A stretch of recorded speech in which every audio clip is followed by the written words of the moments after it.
The United States and the international community have been appalled and outraged by the threats, the beatings, and imprisonments of the last few days. I strongly condemn these unjust actions, and I join with the American people in mourning each and every innocent life that is lost. I've made it clear that the United States respects the sovereignty of the Islamic Republic of Iran and is not interfering with Iran's affairs.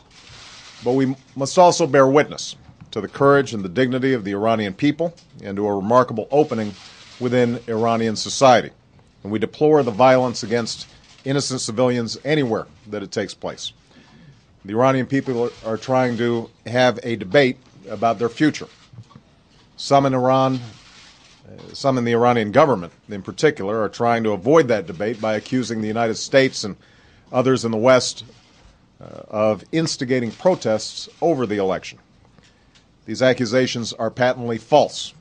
They're an obvious attempt to distract people from what is truly taking place within Iran's borders.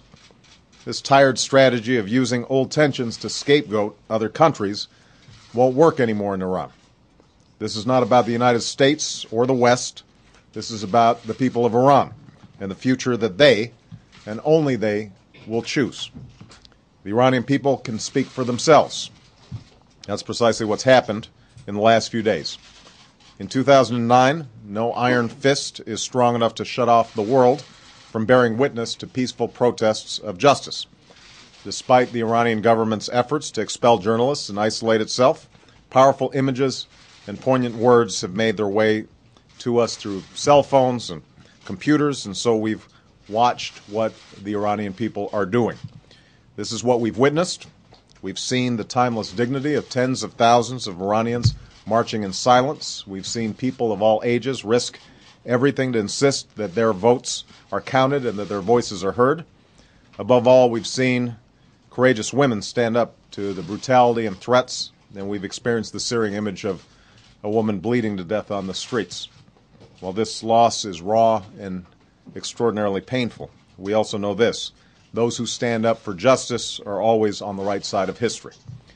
As I said in Cairo, suppressing ideas never succeeds in making them go away.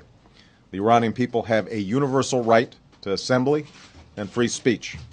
If the Iranian government seeks the respect of the international community, it must respect those rights and heed the will of its own people. It must govern through consent and not coercion. That's what Iran's own people are calling for, and the Iranian people will ultimately judge the actions of their own government.